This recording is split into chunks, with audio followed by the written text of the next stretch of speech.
Bismillahirrahmanirrahim. Assalamualaikum warahmatullahi wabarakatuh.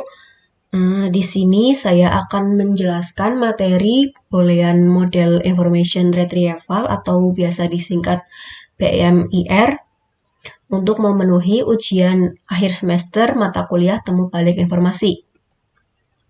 Sebelumnya, perkenalkan terlebih dahulu, nama saya Nida Arwanti Fauza dengan NIM 18110016 dari kelas IF 18A.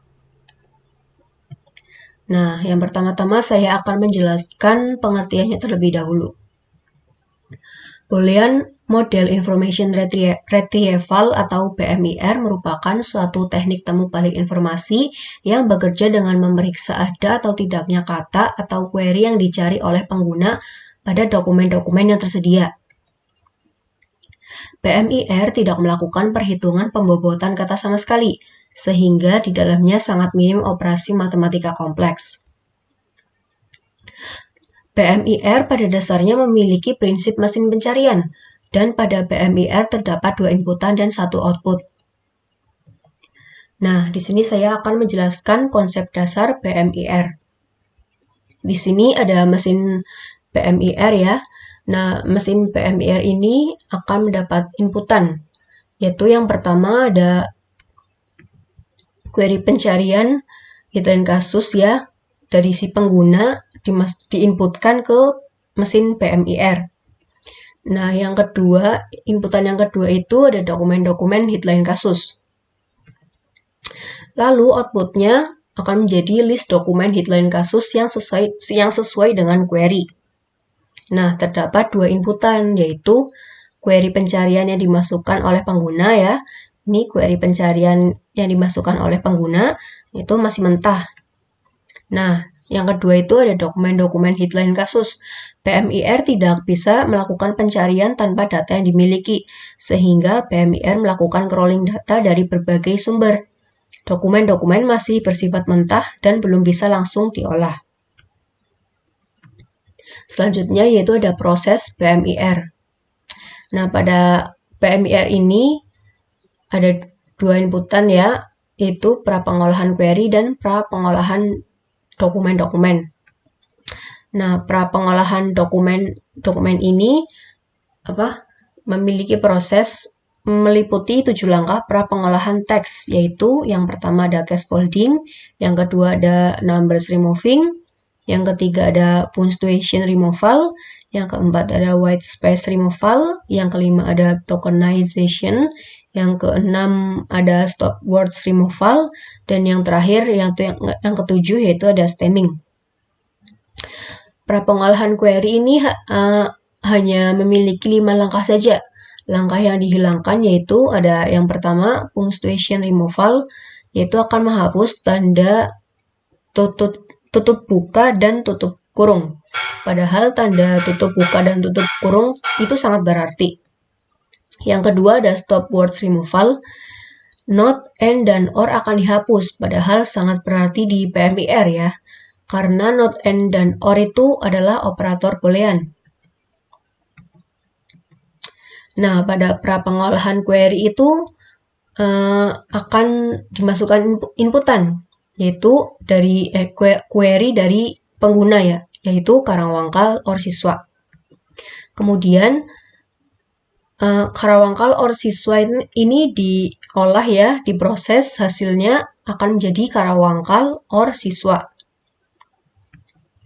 Nah, output ini dilanjutkan ke proses selanjutnya. Nah, proses ini tuh akan dilanjutkan ke proses infix to postfix. Fungsi infix to postfix ini bekerja dengan cara mengubah inputan dari output pra-pengolahan query ya, ini menjadi bentuk postfix. Nah, hasilnya akan menjadi seperti ini ya, Karawangkal, siswa, or. Nah, proses ini dilanjutkan ke proses selanjutnya yaitu boolean mapping. Nah, pada boolean mapping ini ada yang pertama ada infix to postfix dan pra-pengolahan dokumen-dokumen. Pada infix to postfix memiliki outputan Karawangkal, siswa, or. Nah, ini akan dimasukkan ke boolean mapping. Pada pra-pengolahan dokumen-dokumen memiliki outputan headline kasus. Nah, ini akan dimasukkan ke Boolean mapping. Selanjutnya, ini cara kerja Boolean mapping.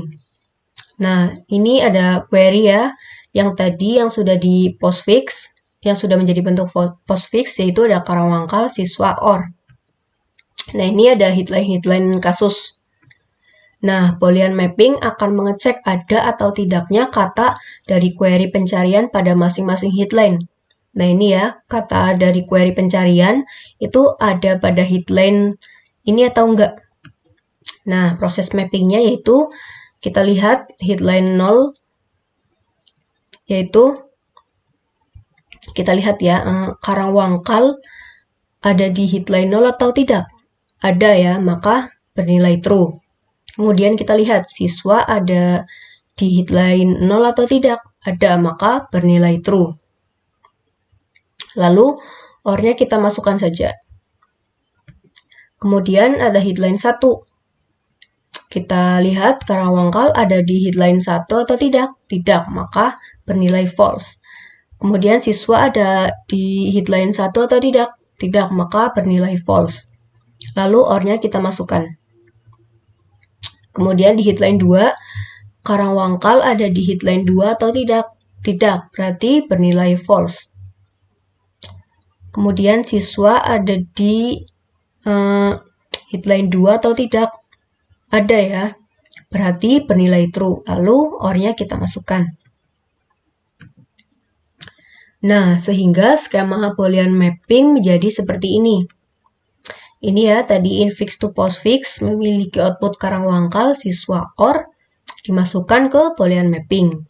Nah, yang pra-pengolahan dokumen, ada headline kasus tadi dimasukkan ke Boolean mapping.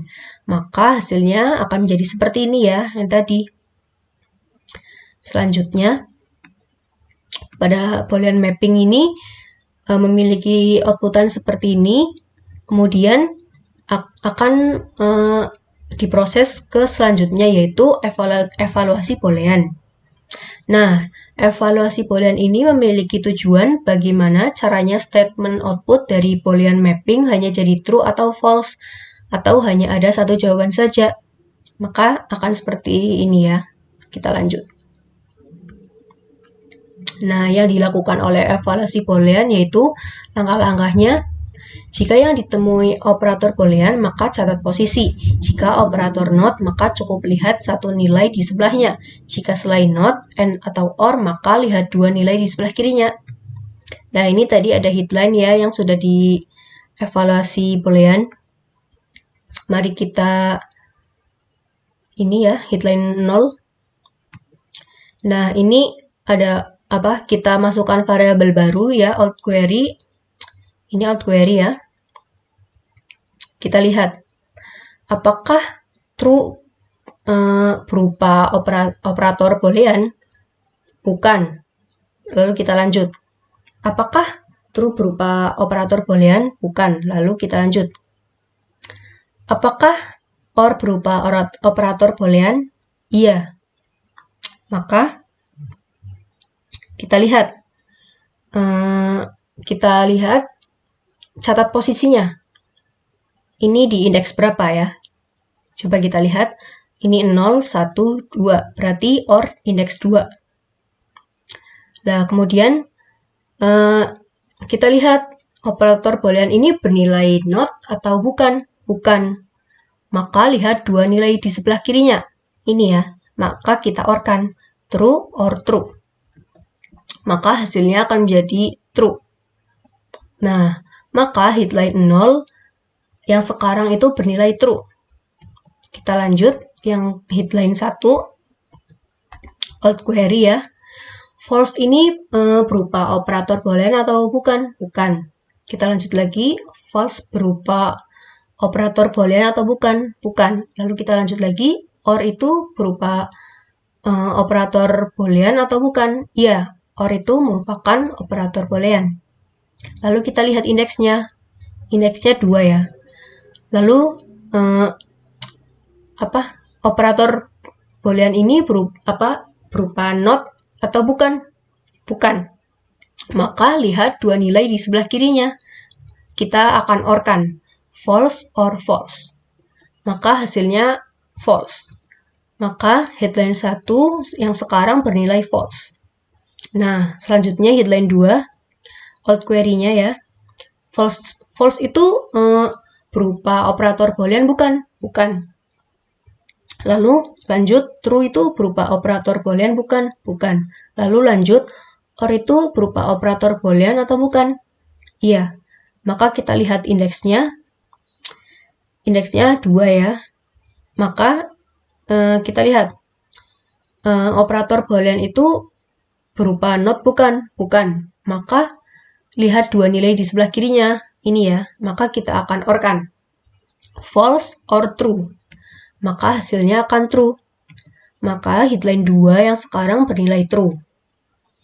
Jadi, evaluasi boolean itu ya melakukan yang tadinya bernilai lebih dari 1 itu jadi bernilai 1, true saja atau false saja gitu. Lalu lanjut. Sehingga ya skema evaluasi boolean menjadi seperti ini.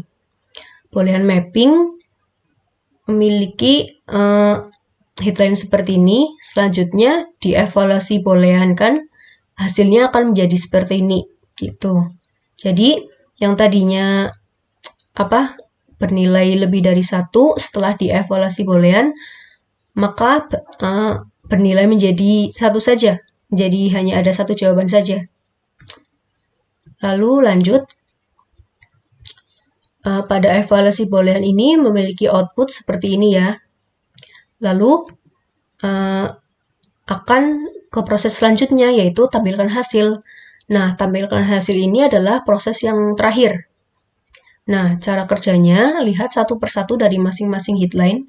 Jika nilai true maka disimpan di stack. Jika nilai false tidak perlu disimpan. Nah, di sini ada stack ya. Kita lihat headline 0 bernilai true. Nah, jika nilai true maka disimpan di stack, maka kita simpan di stack. Nah, yang selanjutnya, headline 1 bernilai false. Nah, jika nilai false tidak perlu disimpan, maka lanjut saja, headline 2 bernilai true. Nah, maka disimpan ke stack. Jadi, hasil akhirnya itu jadi ada headline 0 dan headline 2. Nah, maka hasil akhirnya tuh seperti ini ya. Nah, demikian yang bisa saya sampaikan. Mohon maaf apabila ada kesalahan ya. Sekian ya, terima kasih. Wassalamualaikum warahmatullahi wabarakatuh.